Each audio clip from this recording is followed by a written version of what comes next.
It's amazing that, here you have the former campaign manager for the Trump campaign, Corey Lewandowski, said, nope, everything's fine, and that just the campaign's moving in another direction. Donald Trump says he was a 10, did a great job. We're moving in another direction. And yet the media just can't accept answers, even though they are absolutely the same. Donald Trump Jr. is with us. How are you, sir? Hey, Sean. How are you? Good to be with you. Isn't that pretty amazing? Doesn't that tell a big story about the media throughout this whole campaign that, when both sides say the same thing, that they still can't accept it? No, I mean, they only do that for the left because, again, when 95% of the media is a surrogate for liberal policies and for the liberal agenda, it just makes it a little bit difficult. They have to try to create controversy where one doesn't exist. I think they had a good relationship. We continue to have a good relationship with Corey. You could see that. If there wasn't, you wouldn't be able to do the things that he's been doing, and we wouldn't be able to say the things that we've been saying. It's time to grow. Corey had never gone on through a general election like this. It's not where he has experience, and Paul's doing that, and he's doing a great job of it. But Corey did something historic. I mean, he took a candidate with zero political experience, who just is saying what the American people want. He's saying what the American people have been saying to themselves for years. They've been bullied and pushed into a corner where they can't actually say those things out loud anymore. But he's been saying that. But he took a candidate with no political experience and got him the GOP nomination against 16 other senators, congressmen, governors that have experience and have made this their entire lives. I mean, that's pretty amazing. That says a lot for Corey. The media, there was a media research article out yesterday that showed in terms of negative articles about different issues involving the two candidates now, your father, Donald Trump, and Hillary Clinton, that negative media, that your father gets 4 to 5 to 6 times as much negative coverage as Hillary Clinton does. And there's a lot of issues out there that they could be covering, they're not covering. One major example was the New York Times. They tried to do a hit piece on your dad about women. And lo and behold, every woman in the article comes out and says, no, we love Mr. Trump. They purposely took our comments out of context, and they all come to your father's defense, but they didn't interview Juanita Broderick, Paula Jones, and Kathleen Willey. Do you just accept that that's the way this campaign is going to go? Well, unfortunately, I think that's the way that's going to go. I mean, when you have, the Washington Post and everything that they've done, I mean, it's basically, Jeff Bezos and his liberal friends using it as a pit bull to try to push their policies on other people. I mean, the news today is unfortunately no longer objective. They don't talk about those kind of things. The Clintons, because whatever it is that they've established as their big machine in politics, they'll always be viewed as these angels, despite the years and decades of controversy, of theft, of all of the controversy. I mean, Sean, there's zero statistical probability that you can have that much controversy, that many allegations, all of those things, and there not be any fire. I mean, and it's even more embarrassing that the media doesn't even touch on these things as though they're non-issues. If my father did 1/10 of what the Clintons did, by the way, what they did while in government, okay, let alone in the private sector, but what they did while in government, I mean, he'd be in jail for the rest of his life. It's crazy. The double standard is disgusting. Yesterday I had on one of the Benghazi heroes. This was a guy that was at the annex, and he and Glenn Doherty, who ended up giving his life trying to save lives in Benghazi, and Ty Woods. And, of course, we lost Ambassador Stevens and Sean Smith. And what's so amazing about that is, Ambassador Stevens requested security for months and months and months, dozens of times, because he knew that this area of Libya had become a hotbed for terrorist training. The requests were denied. During the attack, this guy sat here yesterday, and I had my mouth open as he's explaining that they were told repeatedly not to go help people at the embassy that were under fire. And they literally disobeyed an order and went anyway. And then afterwards he says, I'm in Germany and I'm watching. I knew it was a terrorist attack.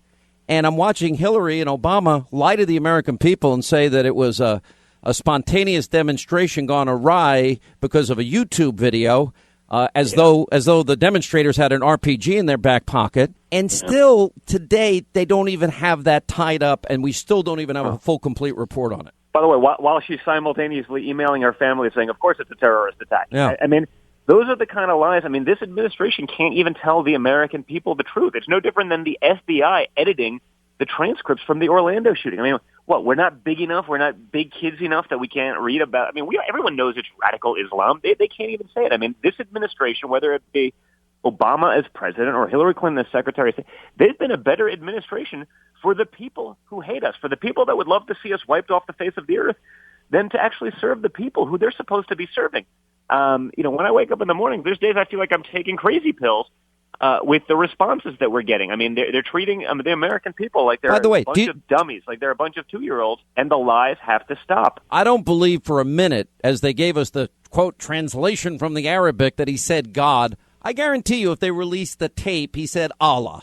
And this is something... Of course it did, but that doesn't fit the political correct, and that should be the politically wrong agenda of making this not about radical Islam. They would rather use it to try to push gun control. They would rather use it to try to make the GOP look like they caused this stuff, rather than you have our immigration policies that have admitted that some of these radical people throughout the world. So it's not only the people that are here, whether they're homegrown, whether they're been lucid immigration from generations past. These are people that have come to America. They take advantage of every opportunity, except they never actually assimilate. They never really like this country. They're all about their own countries, but they'll suck us dry for everything they possibly can, and then they still hate us and they want to kill our people. It's Sean. I'll never understand it. I mean, the fact that we're even having this conversation is an embarrassment. But this is the dialogue that we're getting from these people, and the lies, the deceit, and the fact that our own administrations are taking better care of people from other countries than the people they were actually elected to serve is ridiculous. It really is. And when you look at the money, if you follow the money, and I've been really harping on this now for the last 3 or 4 days on radio and TV, I'm bothered that Hillary Clinton took up to $25 million for the Clinton Foundation from Saudi Arabia, $10 million for the Clinton Library. Here is a country where if you're gay or lesbian, it's punishable by death. If you're a woman, men tell you how to dress, you can't drive. Of gay and women rights. I mean, give me a break. And that's the double standard that people are sick of, Sean. That's the kind of nonsense that happens. And by the way, when you talk about the Clinton Foundation, no one even knows where that money goes. The agencies that rate charities and talk about efficiency and stuff like that, they can't even tell you where the money goes. They don't even know this. It's a 90% expense ratio. It's their slush fund to take care of their friends and cronies, the same people that they're going to give. But Don, this is not a small issue. Later on in life. So all these countries that treat gays, lesbians, women atrociously, women can't drive, they're told how to dress, they need permission from men to go to work or to travel. Marital rape is not even recognized. If a woman is raped, she needs 4 male eyewitnesses. You can't build a church. You can't build a temple in Saudi Arabia. So all told, up to $35 million from there. Then you got the same thing. They took money from Kuwait, the UAE. They took money from Brunei. They took money from Qatar and Oman. And they bought her silence. She's supposed to be the champion of religious freedom, gay rights, lesbian rights, bisexual rights, and women's rights. Of course they did, Sean, but that's what we've seen for 30 years. What, you think something's going to change with this batch of politicians? It's always about buying their silence, and everything's great until someone writes a big enough check. It's precisely why we funded our own campaign. It's precisely why we have 70 people to get us to the exact same spot where Hillary Clinton is, but it took her a staff of almost 900 people to do that. They don't understand, when it's other people's money, it's really easy to blow it. It's really easy to spend it. It's really easy to waste it and take advantage of those things. And that's what they've done. These people have never signed the front of a paycheck. They were looking at the speech today from Hillary Clinton. I'm laughing as I'm watching it. Someone who's never created a single job in her life other than, lobbyists, talking about job creation. I mean, it's ridiculous. Name one job she's created in her life other than, perhaps a couple of jobs at Laureate University where the State Department funded $55 million to a public institution who later then a for-profit $16 million. For-profit, by the way. Yeah, you're right. For-profit university that then later on made Bill Clinton the chancellor and paid him $16 million. I mean, are you kidding me, Sean? If I did that's called a kickback. That's called that's illegal in our world. Yeah.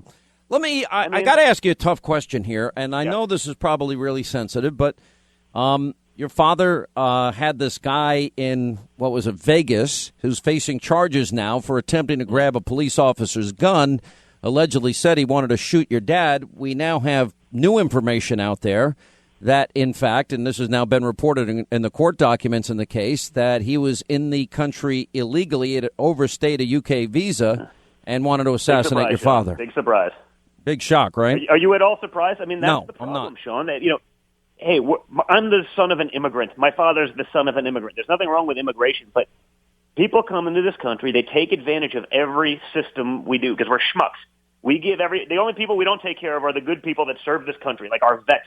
The only people we can't take care of are our children, and their children, because we're saddling them with debt, and we have the worst education system in the modern world. those are the people we can't take care of. But if you come here illegally, if you don't abide by the laws, if you don't pay into the system, we'll give you whatever you want. I mean, we're a bunch of dopes, Sean. It's the stupidest system in the world, and it's not sustainable. These debts are going to continue to grow. When you look at the Clintons and the administrations between Obama and Hillary in the State Department, they grew our national debt from $10 trillion to $20. You get to 30, and you're past the point of no return.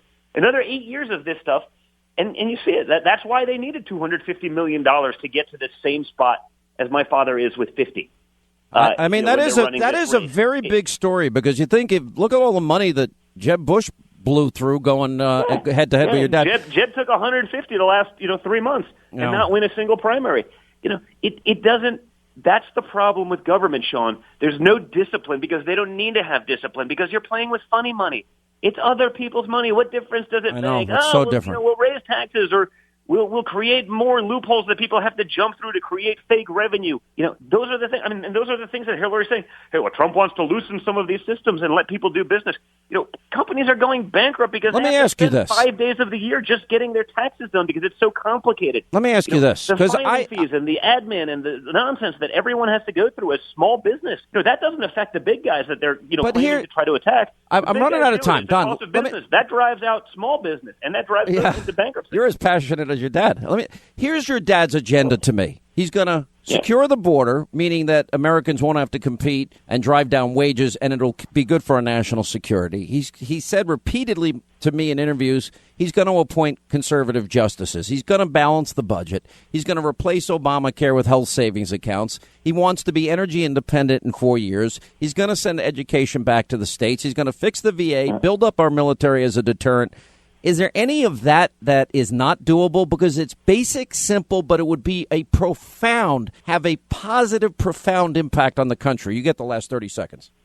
Sean, it's all doable. You just need someone in there who can actually effectuate change. You think that Hillary Clinton, after taking $35 million from the Middle East, you think that she's going to say, hey, Saudi, we're not going to take your oil. We're going to take advantage of our own natural resources. I mean, we're the Saudi Arabia of natural gas. We have the greatest oil reserves and gas reserves in the world. But she would rather push an environmental policy that everyone else laughs about so that we can keep taking the oil from our enemies. It's unbelievable. Doesn't make any sense, Sean. It makes no sense. All right, Don Jr., we always love having you. I see a political future for you, just in case you're interested. That's my call. I know it's early. I appreciate it, buddy. Well, you could be my campaign manager. I don't think I want the job. Thank you, though. Appreciate it. Don Jr. Thank you, Sean.